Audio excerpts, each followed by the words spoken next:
Usa ka magtutudlo nga nagdamgo nga mamahimong radio disc jockey nahatagan og katumanan og napahimuslan usab sa iyang mga tinun-an niining panahon sa pandemya. Atong ilailahon ang usa sa mga teacher broadcaster sa dakbayan sa Cebu, pinaagi sa RTV Presents.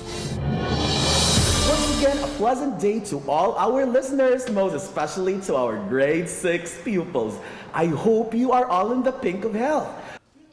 Professional announcer ang dating nga naghandle sa ka-radio program si Teacher Rex Ibarli. Naginusara siya sa lawak sa National Science High School diin nakaset up ang iyang condenser microphone, mini mixer ug laptop computer.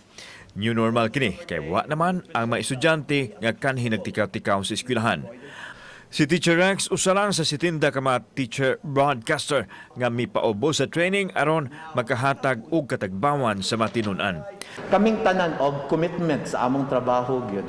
Mauning napabuhat gyud ni siya namo so to bisan pa man nga natay mga challenges o kalisdanan gyud along the way, but part man gyud na siya sa among kinabuhi as educators, and we are always here to rise above those challenges.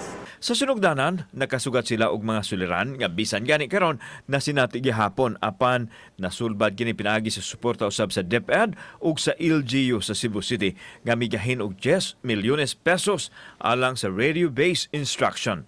Ubos sa educational or ed radio ang programa sa mga teacher broadcaster i-record ug ipa-on-air sa partner radio portal unya i-upload usab sa YouTube channel aron sayon ma-access sa mga tinun-an.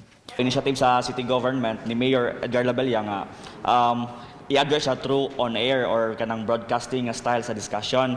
Gigadakdang palapdan ug palambuon ang educational radio aron matabangan ang mga bata ilabi na kadtong wa gyud ikasarang. A radio ang gigamit kay namo pa uban students nga maglisod inton sa internet connectivity tapos mas broad man gud ang mas wide ang reach sa radio. Alang kang Teacher Ibarli, kung doon na may positibong namugna ang pandemic, kini mao nga nahimo siyang tinuod nga radio announcer nga konektado sa iyang bukasyon nga mao ang pag-umol sa kinaadman sa mga bata. No, na maestro ko for 15 years and then all of a sudden nahimo kong radio-based instruction. Mura na sa kong DJ sa kahanginan, no, madunggan sa ko sa akong mga sa akong mga estudyante. I'm very much thankful and grateful.